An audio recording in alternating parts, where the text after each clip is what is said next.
পরে কথা বলা যাক বাইক দুইটি কোন দেশের কোন কোম্পানির।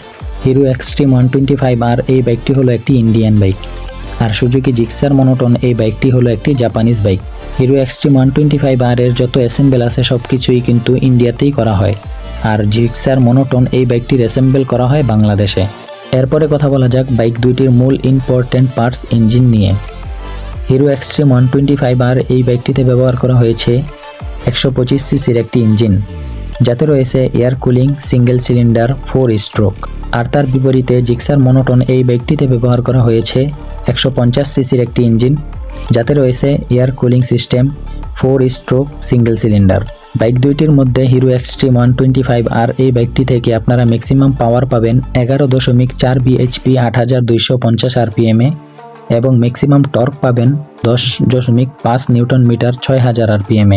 আর তার বিপরীতে জিক্সার মনোটন এই বাইকটি থেকে ম্যাক্সিমাম পাওয়ার পাবেন 14.8 PS 8000 rpm, ম্যাক্সিমাম টর্ক পাবেন 14 নিউটন মিটার 6000 rpm। যেহেতু জিক্সার মনোটন এটি একটি 150 সিসির বাইক, সেই কারণে কিছুটা এগিয়ে থাকবে, এটাই স্বাভাবিক। বাইক দুইটি থেকে মাইলেজ পাবেন আপনারা জিক্সার মনোটন থেকে মাইলেজ পাবেন সিটিতে 35 থেকে 40 কিলোমিটার এবং হাইওয়েতে 40 থেকে 45 কিলোমিটার। আর তার বিপরীতে হিরো এক্সট্রিম 125R এই বাইকটি থেকে বর্তমানে যারা এটা ইউজ করতেছেন তাদের থেকে রিভিউ পেয়ে বলতেছি, এই বাইকটি থেকে বর্তমানে মাইলেজ পাচ্ছেন 55 থেকে 60 কিলোমিটার প্রতি লিটারে। তার কারণ হচ্ছে হিরো এক্সট্রিম 125R এই বাইকটিতে ব্যবহার করা হয়েছে FI ইঞ্জিন, যার কারণে মাইলেজ জিক্সার মনোটন থেকে অনেকটা বেশি।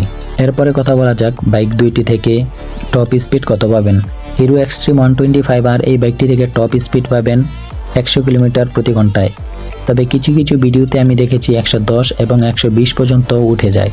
আর জিক্সার মনোটন এই বাইকটি থেকে টপ স্পিড পাবেন 130 কিলোমিটার প্রতি ঘন্টায়। বাইক দুইটিতে ব্যবহার করা হয়েছে 5টি গিয়ার। এরপর কথা বলা যাক বাইক